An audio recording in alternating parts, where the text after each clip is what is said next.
तो एवरीवन, राधे राधे। कैसे हैं आप लोग? आई होप आप लोग बहुत अच्छे होंगे और अपनी पढ़ाई वगैरह भी बहुत अच्छे से कर रहे होंगे और साथ ही साथ फिज़िकल की तैयारी भी बहुत अच्छे से कर रहे होंगे। जिनका यूपी पुलिस का फिज़िकल होगा वो लोग बहुत अच्छे से तैयारी कर रहे होंगे। तो एक सजेशन मैं दूंगी, क्योंकि कमेंट्स आते रहते हैं, तो मैं कमेंट को उसी के अकॉर्डिंग बात करूँगी कि बहुत सारी लड़कियाँ पूछ रही थी कि मेरा टाइमिंग नहीं आ रहा है रोड पे और थोड़ा-सा ज़्यादा आ रहा है टाइमिंग।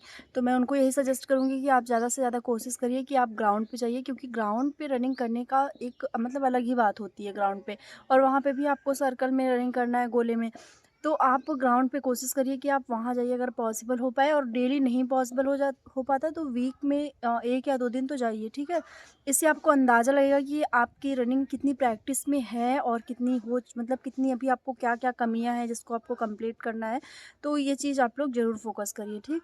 और साथ ही साथ जिनका रिटन नहीं क्वालीफ़ाई हो पाया है तो उनके लिए आरपीएफ कांस्टेबल का एग्ज़ाम है। आरपीएफ एसआई का एग्ज़ाम हो रहा है, बट बहुत सारे ऐसे लोग होंगे जिन्होंने आरपीएफ कांस्टेबल को टारगेट किया होगा, ठीक है? तो मैं उनको उनके लिए थोड़ा-सा कुछ बता दूँ कि ये मैं स्पेशली वीडियो लड़कियों के लिए बना रही हूँ। बॉयज़ मतलब देख सकते हैं, ऐसा कुछ नहीं है कि नहीं देख सकते, लेकिन मैं ज़्यादा से ज़्यादा मैं इसमें लड़कियों को इंक्लूड करूँगी इस वीडियो में। उनके विषय में बात करूँगी कि क्या मैं उनके लिए बताने वाली हूँ। तो जैसा कि आप सबको पता है कि आरपीएफ एसआई का एग्ज़ाम हो ही रहा है और अभी कोई ऑफ़िशियल डेट नहीं आई है आरपीएफ कांस्टेबल की, बट जल्द एक डेट आ जाएगी, क्लियर हो जाएगा, एकदम एकदम सामने हो जाएँगी चीज़ें कि कैसे मतलब कब एग्ज़ाम होना है, किस तरह से एडमिट कार्ड वगैरह सारी चीज़ें आ जाएँगी। बट अभी अगर देखा जाए तो 1 महीने का टाइम मान के चलते हैं कि 1 महीने का टाइम अभी है फुल। तो उसमें अपनी तैयारी को कैसे क्या करना है। और एक चीज़ बहुत क्वेश्चन आता रहता है लड़कियों का, क्योंकि बहुत सारे लोग कनेक्ट हुए हैं तो वो मुझसे पूछते हैं कि दीदी सेफ स्कोर क्या रहेगा या फिर एक कट ऑफ का। तो देखिए, कट ऑफ तो मैं कोई बता नहीं सकती, या फिर मैं कोई प्रेडिक्ट नहीं कर सकती कि कट ऑफ क्या रहेगी क्या नहीं रहेगी। मैं कुछ उतना नहीं बता सकती हूँ।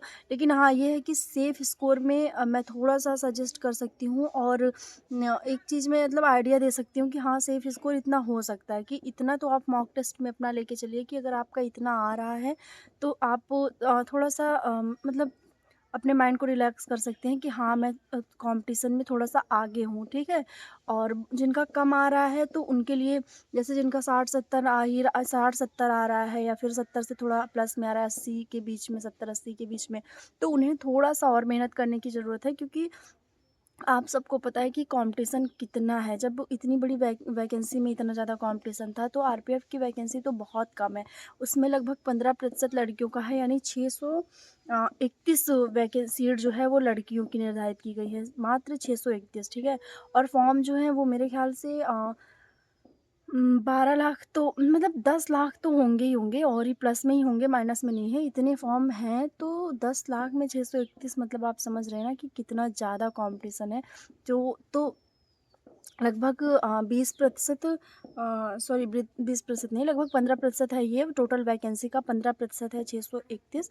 तो सेफ स्कोर आप यही टारगेट करिए कि अगर आप जनरल में हैं तो अपना 90 प्लस तो मान के चलिए, ठीक है? 90 प्लस अपना पूरा-पूरा मान के चलिए। अगर आप 100 प्लस जा रही हैं मॉक टेस्ट में, बहुत सारी ऐसी लड़कियाँ होंगी जो जा रही होंगी, तो उनके लिए कोई दिक्कत की बात नहीं है। वो फिर फिज़िकल में उनको चांस आएगा, वो लोग जाएँगी। लेकिन अभी फ़िलहाल तो आप 90-95 अगर पहुँच रहे हैं, तो आप थोड़ा-सा अपने आप को सेफ़ मान सकते हैं, क्योंकि कट ऑफ जो है वो बढ़ के ही रहेगी। आपको पता है कि वो फिज़िकल के लिए भी अगर कट ऑफ लगेगी तो बढ़ के ही लगेगी, कम नहीं लगेगी। तो 85 ओबीसी में है तो 85 मतलब आप मान सकते हैं। बाकी जनरल में है तो आपको 90 प्लस लेके चलना होगा। साथ ही साथ ईडब्ल्यूएस की सीट भी है, तो उसमें भी ओबीसी से लगभग बराबर में ही रहेंगे, थोड़ा बहुत कम रहेंगे। और एससी एसटी में है तो थोड़ा-सा कम आप मान के चल सकते हैं कि 70-75 रहेंगे, ठीक है? एसटी में है तो ज़्यादा कम, एससी में है तो थोड़ा-सा आप ज़्यादा मान के चलिए। तो ये एक सेफ़ स्कोर हो सकता है कि यही सेफ़ स्कोर हो, इतने पे आप सेफ़ हो सकते हैं, ठीक है? कट ऑफ कोई प्रिडिक्ट नहीं कर सकता। बहुत जब लोग आंकड़े इकट्ठा करते हैं, जैसे बहुत सारे बड़े-बड़े टीचर हैं, जब बहुत आंकड़े इकट्ठा कर लेते हैं, बहुत स्टूडेंट का रिव्यू ले लेते हैं, तो वो एक सेफ आंकड़ा बता देते हैं कि हाँ, इतना हो सकता है। बट एक मतलब मैं तो मेरे लिए थोड़ा-सा टफ़ होता है ये चीज़ बताना कि मैं भले ही वीडियोज़ सबका देखूँ, एनालिसिस करूँ कि क्या कैसे है, लेकिन फिर भी मुझे लगता है कि नहीं, कॉम्पिटिशन बहुत ज़्यादा है। आपका जो कट ऑफ है वो बढ़ के ही लगेगी। क कम कम तो चांस ही नहीं है कि कम रहेगी। चाहे वो एसआई की हो, चाहे फिर आरपीएफ कांस्टेबल की हो, ठीक है? तो यही सारी चीज़ें हैं। बाकी जिन बहुत लोग ऐसे होंगे जिनका स्कोर नहीं अच्छा हो रहा होगा। मैथ में बहुत प्रॉब्लम हो रही होगी, ख़ासकर लड़कियों की, कि वो रीज़निंग तो अच्छे से सॉल्व कर रही होंगी, जीएस भी वो अच्छे से पढ़ रही होंगी। बट मैथ में बहुत दिक्कत हो रही होगी, क्योंकि मैथ सब्जेक्ट ऐसा है ना कि उसमें आपको एक अच्छा खासा टाइम देना पड़ता है, और साथ ही साथ उसमें आपको पूरी लगन होनी चाहिए, आपकी रुचि होनी चाहिए क्वेश्चन को सॉल्व करने में।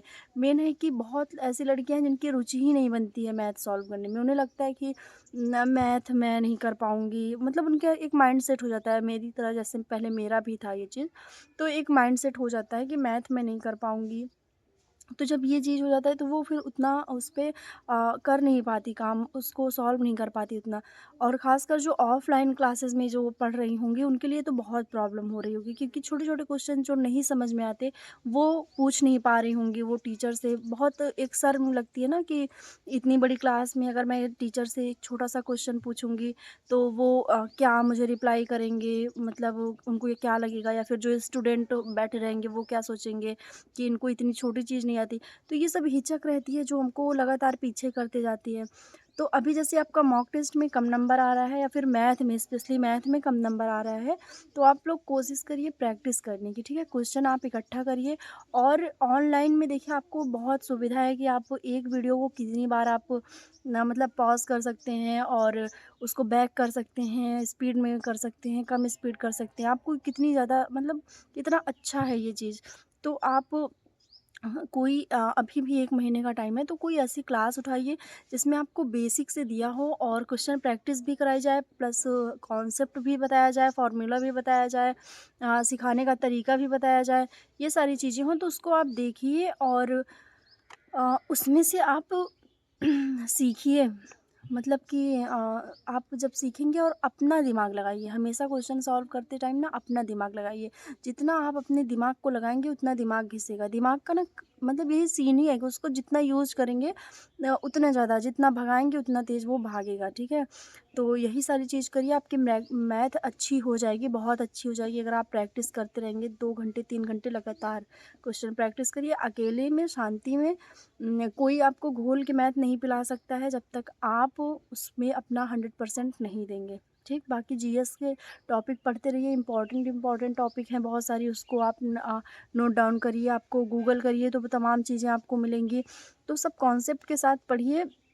साइंस वगैरह अच्छे से पढ़िए, क्योंकि साइंस के क्वेश्चन, केमिस्ट्री में कुछ चैप्टर ऐसे हैं जिनके क्वेश्चन बनते हैं। और जैसे आप अगर एसिड से देखेंगे, अम्ल और क्षार से, इनसे भी एक क्वेश्चन अक्सर देखने को मिलता है कि आरपीएफ कांस्टेबल के किसी न किसी शिफ्ट में ये क्वेश्चन ज़रूर रहता है, ठीक है?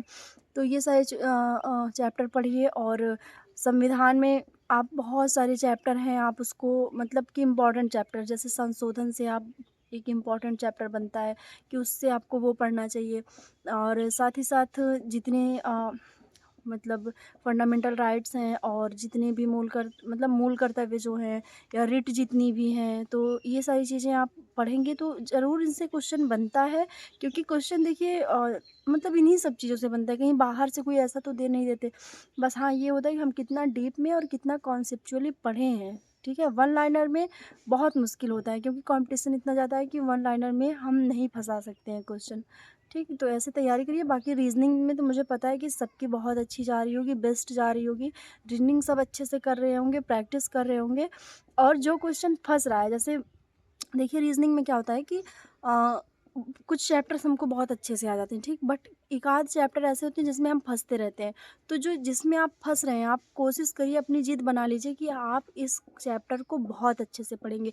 एक टीचर से पढ़िए, दूसरे से पढ़िए, तीसरे से पढ़िए। आप वो चैप्टर अलग-अलग पढ़ सकते हैं, ठीक है? अलग-अलग टीचर से पढ़ सकते हैं, और उसके अलग-अलग क्वेश्चन जब आप निकालेंगे, तो डेफ़िनेटली आप उसमें भी पार हो जाएँगे, आपको वो चैप्टर भी आ जाएगा।